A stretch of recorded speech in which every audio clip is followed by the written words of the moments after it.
Olá, oitavo ano, tudo bem com vocês? Espero que sim. Hoje, terça-feira, dia 24 de novembro de 2020, é a nossa oitava aula do quarto bimestre. E nós vamos iniciar a nossa aula de hoje fazendo a correção dos exercícios do caderno da aula passada. Então, pegue aí o seu caderno e vamos fazer a correção juntos. Número 1. Observe a imagem abaixo, essa imagem aqui, com perspectiva. Cite dois tipos de perspectiva. Podemos citar perspectiva paralela e perspectiva oblíqua. Número 2. Por que os artistas usam a expressão natureza morta? Os pintores impressionistas preferiam pintar natureza morta do que um objeto. Escolhiam a natureza morta porque era mais chocante do que um simples objeto. A intenção dos impressionistas nada mais é do que impressionar. A natureza, ela se entende por aquilo que já foi animado e agora é estático, sem vida. Número 3. A respeito da história da fotografia, é correto afirmar que A. O daguerreótipo nunca chegou a ser comercializado. B. A fotografia colorida somente se popularizou com o surgimento da câmera digital. C. O daguerreótipo é considerado a primeira câmera a obter fotos coloridas. Ou letra D.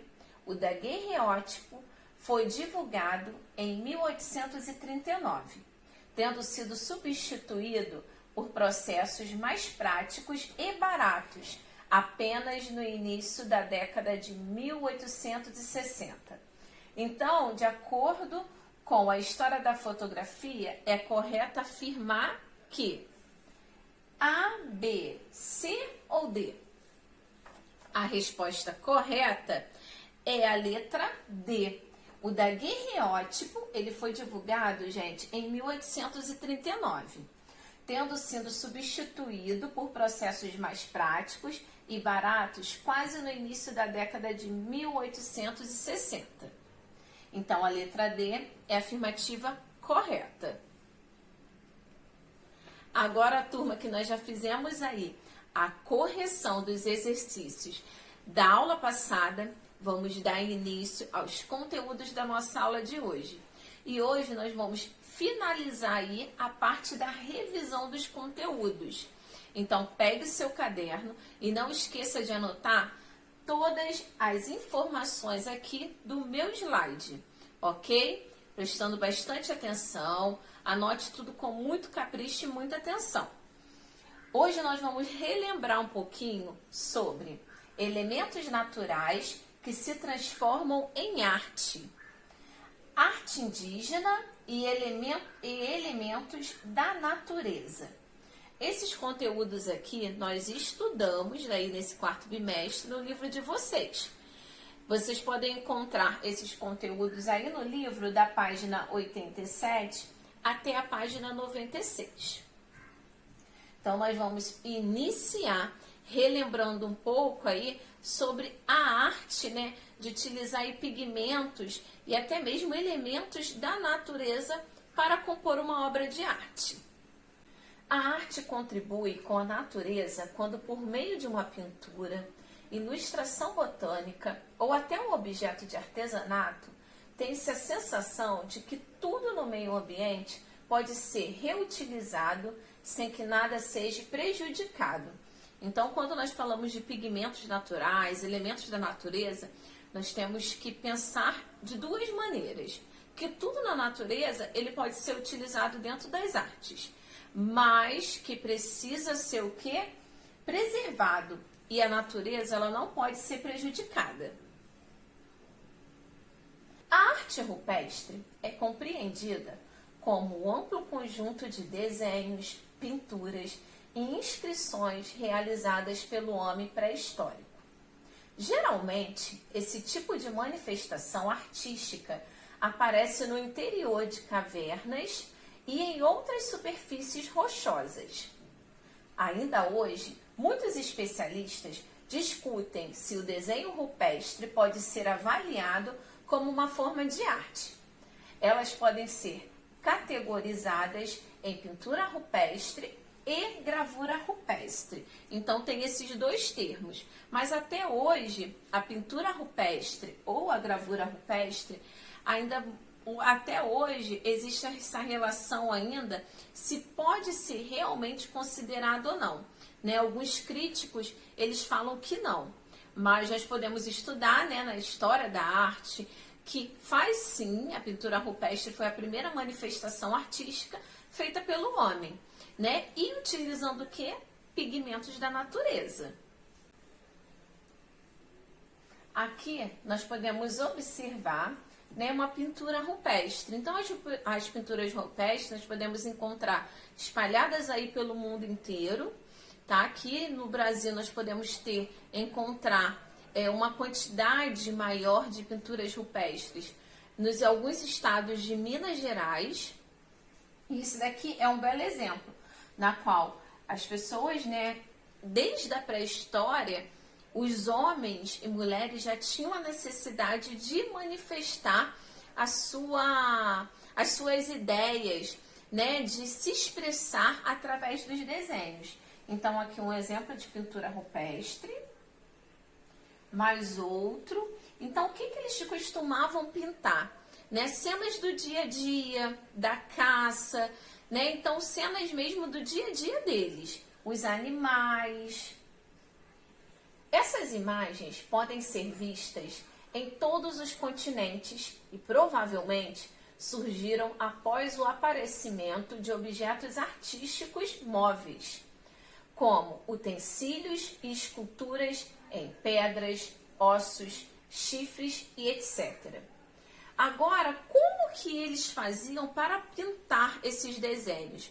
Né? O que eles usavam? Quais eram os materiais que eles utilizavam? Eles utilizavam pigmentações. Os pigmentos utilizados são materiais facilmente encontrados na natureza, como argila, minerais, carvão, ossos carbonizados e vegetais, misturados aos aglutinantes para fixar o pigmento. Para esse fim, triturava-se os elementos sólidos e se adicionava clara de ovo, sangue, gordura animal, bem como ceras e resinas vegetais. Então, todos esses elementos aí encontrados na natureza. Então, eles pegavam ali e utilizavam dessas pigmentações naturais para poder fazer as manifestações artísticas, que hoje são consideradas as pinturas rupestres. Então, aqui, ó, mais uma imagem, né, na rocha. Então, em rochas das cavernas. E essa ilustração aqui, tá, gente? Isso aqui é uma ilustração. E aqui, que eu achei interessante dessa ilustração, né, é que aqui, ó, os pigmentos naturais aqui, né, utilizando os pigmentos, o homem pré-histórico, então, assim, mostrando, né, fazendo uma ilustração de como as pinturas eram feitas antigamente. Então, você vê aqui, ó, que tá utilizava galhos de árvore, utilizava ossos para poder pintar. E esse aqui também que eu achei muito bonitinho, esse grafite, que também faz referência aí à pintura, a pintura rupestre. Agora sim. Agora que nós falamos já um pouquinho, relembramos da pintura rupestre, que faz referência aos elementos naturais, que utilizavam os pigmentos naturais, elementos da natureza, para compor sua arte, nós vamos relembrar um pouquinho da arte indígena, na qual nós podemos observar também os elementos naturais e os recursos naturais sendo utilizado aí na arte indígena e também, né, dentro do dia a dia das tribos indígenas, dentro dos seus rituais e dos seus costumes. A arte indígena brasileira guarda aspectos individuais de cada tribo. Ela está expressa na pintura corporal do índio, nas plumagens que eles usam sobre a cabeça, na arte em cerâmica, nas cestarias feitas de palhas, nas máscaras e até mesmo nas danças e rituais. Para desenvolver a arte, os índios também fazem uso de outros elementos complementares, como a madeira, miçangas, palmas, sementes, cipó, couros, ossos, casaca de coco, dentes, conchas, garras e etc. Algumas tribos gostam de aprimorar a cerâmica com diferentes desenhos. Então, aqui nós vamos começar a observar alguns objetos e utensílios feitos pelos índios, que hoje é considerados arte indígena. E utilizando, gente, pigmentos aí da natureza e também elementos da natureza. Então, aqui vocês conseguem observar a madeira e essa pigmentação aqui são pigmentações naturais, tá? Que eles utilizaram para compor aí seus objetos, fazerem a pintura. Aqui vocês podem ver a palha e também aqui, ó, todo um desenho geométrico que foi utilizado pigmentos naturais. Bem colorido, bem interessante, né? Os pigmentos também estão presentes para a pintura corporal, né, que é uma marca aí de todas as tribos indígenas, né, uma marca, uma tradição dessas tribos. Então, a pintura corporal você também consegue utilizar pigmentos. Mais uma imagem de pintura, né, que é corporal. E aqui, ó, as plumas presentes aqui, ó, no cocá. Um fato curioso na produção de cerâmicas é que a maioria dos índios que produz essa arte não utilizam a roda do oleiro como suporte. E mesmo assim, conseguem belas criações. Então, quer dizer, eles usam ali poucos recursos para poder compor a sua obra e mesmo com esses poucos recursos, eles conseguem fazer belas criações. A pintura corporal é, sem dúvida, a arte indígena brasileira mais representativa dos índios. Isso porque ela não busca apenas um valor estético, mas sim a transmissão de valores culturais de cada tribo. Então ali não é apenas por estética, né, que eles pintam, não porque eles gostam, né, de andar coloridos com a pintura corporal, não. Tem um valor cultural também por trás da pintura corporal, né? O valor cultural de cada tribo, então está presente na pintura corporal. As plumas indígenas são produzidas com penas plumas de pássaros. Elas são usadas para ornamentar cocais, brincos, pulseiras, colares e etc. Os cocais, por exemplo, são bastante usados durante as manifestações indígenas. Então aqui vocês conseguem observar uma imagem de cerâmica, né, na qual aqui também está presente a pintura. Mais alguns exemplos aqui de cerâmicas, tudo feito pelos índios e que hoje estão expostas em museus com galerias específicas à arte indígena. Olha esse cocá, que lindo! Tudo feito com plumas e penas. Olha esse que lindo, esse colar, juntamente aqui, ó, com um brinco. Muito bonito. E aqui, né, as miçangas, eles utilizam também sementes. E essas sementes, as pigmentações que eles fazem aqui, é tudo com pigmentos retirados da natureza. Agora que nós já relembramos um pouquinho aí da arte indígena, vamos relembrar agora de um movimento artístico que também utiliza elementos da natureza. Esse movimento artístico é o Land Art. Land Art, ou arte da terra, é um movimento artístico surgido no final da década de 60, que faz parte da arte conceitual. Nele, o meio ambiente, espaços naturais, são utilizados como base para o processo criativo e servem como parte da experiência estética do espectador. Então, vamos relembrar aqui, né, como que funciona. Então, esse movimento, eles utilizam de recursos da natureza, elementos da natureza, e o artista, ele faz essa intervenção. Então, ele compõe ali, né, desenhos figurativos ou abstratos. Então, você consegue ver esse desenho aqui todo feito, ó, com folhas secas. Mas esse aqui, olha que legal, gente. Olha o tamanho desse mural aqui. Então, você consegue ver, ó, o tamanho bem grande, né? Mais um, olha que lindo. Esse aqui em 3 dimensões, né? Realmente dá a impressão que a menina, o bebê, né? Parece ser uma menina, está sentada. Mas não, tudo isso é plano. Nesse contexto, artistas inseridos nesse movimento buscavam escapar do sistema comercial em que a arte estava imersa. A paisagem, então, se tornaria o meio pela qual a obra ganharia vida e significado, concepção oposta ao sistema tradicional, né, que era usado nas galerias e no museu. Então, ele quis quebrar um pouquinho com esse sistema que as obras de arte só poderiam ser expostas em museus ou galerias.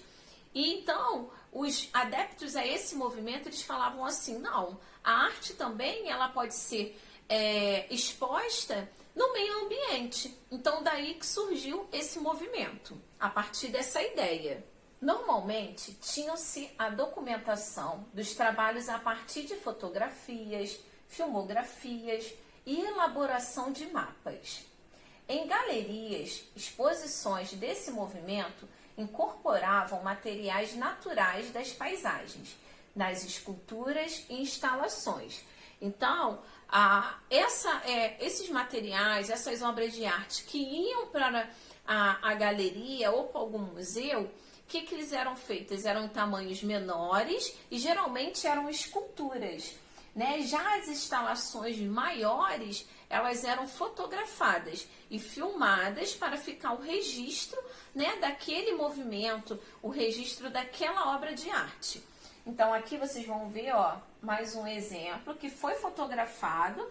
Hoje, se você for nesse local, você não vai encontrar mais essa manifestação artística, mas nós conseguimos ver por conta da fotografia. E olha que legal! E bem grande, né? Olha esse coração, que fofinho. Nessa outra imagem, vocês conseguem visualizar um peixe aqui, ó. O rabo do peixe, olha aqui, ó. O olho. E agora que nós já relembramos esses conceitos e esses conteúdos, é hora de fixar ainda mais cada um deles. Agora aí no caderno de vocês, vocês vão copiar as perguntas para responder, de acordo com esses conteúdos da nossa aula de hoje. Número 1. Leia, tira a seguir e responda. Pajé, estou perdendo cabelos. O que eu faço? Ele perguntou, o índio perguntou aqui para o pajé. Aí o pajé falou assim, use isto. Aí deu uma caixinha para ele. Guarde os cabelos na caixa que você não perde mais. Engraçado esse pajé, né? Olha lá a cara do índio. E relacionado, né, à arte indígena aí, você irá responder quais são os elementos da arte indígena. Então, quais são os elementos que os índios utilizam para produzir arte? Escreva aí, anota aí. Tá fácil, né, turma? Número 2. A arte rupestre possui a característica de expressar elementos da cultura do homem pré-histórico. Dentre esses elementos, destacam-se nas pinturas rupestres: A. O retrato das famílias feito de forma realista com o uso do carvão. B. A descrição de cenas relacionadas com a vida política da polis. C. A descrição das trocas comerciais intercontinentais. D. A descrição de cenas de caça, rituais e símbolos cosmológicos. Ou a letra E. O retrato das personalidades da tribo. Qual é a resposta correta em relação, às pinturas rupestres? Tem apenas uma correta, ok, turma? E número 3, o que é um pigmento natural? Então, turma, agora vocês irão pausar um pouquinho o nosso vídeo e irão responder as questões, e depois que vocês responderem, vocês irão dar continuidade a esse vídeo, porque nós vamos fazer a correção desses exercícios aqui agora, na nossa aula de hoje. Porque semana que vem é o nosso 4º trabalho avaliativo de educação artística. Então, por conta disso, nós vamos fazer a correção dos exercícios hoje. Então, dá um pause aí e responda com muita atenção. Agora, turma, que vocês já responderam, vamos fazer a correção juntos.